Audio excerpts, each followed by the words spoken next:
because I got busted for a lot of people don't know, but for attempt, and they said it happened on May 24th, and the day I got out was 2013 of May 24th. So it was kind of unnerving. I always figured that maybe something would pop up, you know, maybe something you forgot about. It's like some type of dirt in your past, you know, because when you're gangbanging, you do all types of dumbass shit, you know, excuse my language, but you know, there's always things resurfacing. I know homies that, you know, they were about to get out, and all of a sudden the case pops up on them, and it was kind of like, damn, you know. A few of them I know got life, and it was just, you know, during that time, like, I ended up getting, like I said, I went to the hole for, you know, heroin. They couldn't prove nothing, whatever, but that's besides the point. What made it hard is the simple fact that at the last 3 months before I get out, I start turning up again. I turn back to the old me. Like I said, I went to the hole for, you know, heroin.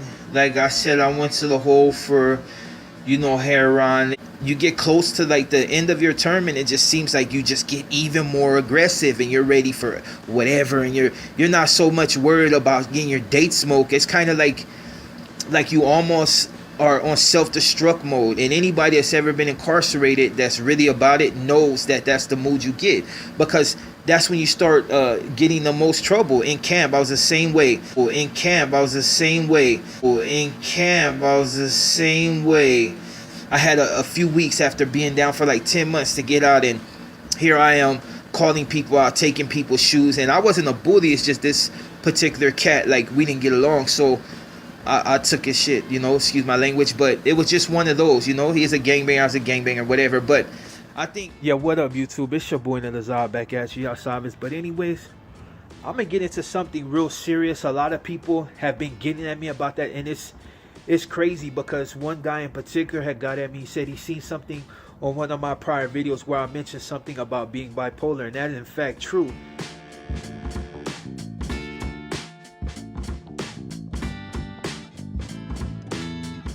And did I seek out any help? And to be honest with you, I was never able to seek out help just due to the fact that there's a stigmatism that comes along with being bipolar or having any type of mental issues, because if you did go to the nurse office and tell them that you had issues, you were being removed from the yard, you were ending up in an EOP building, which for a lot of people, that's a no-go, especially for the double S.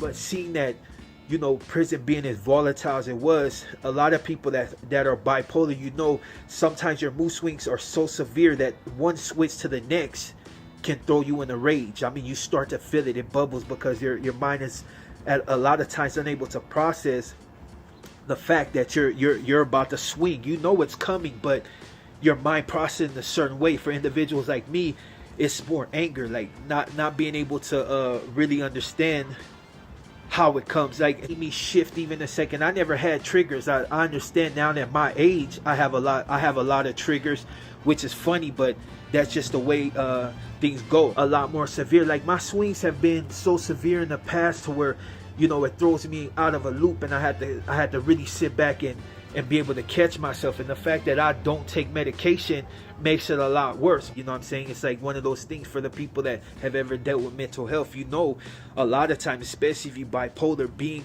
amongst other people is kind of hard.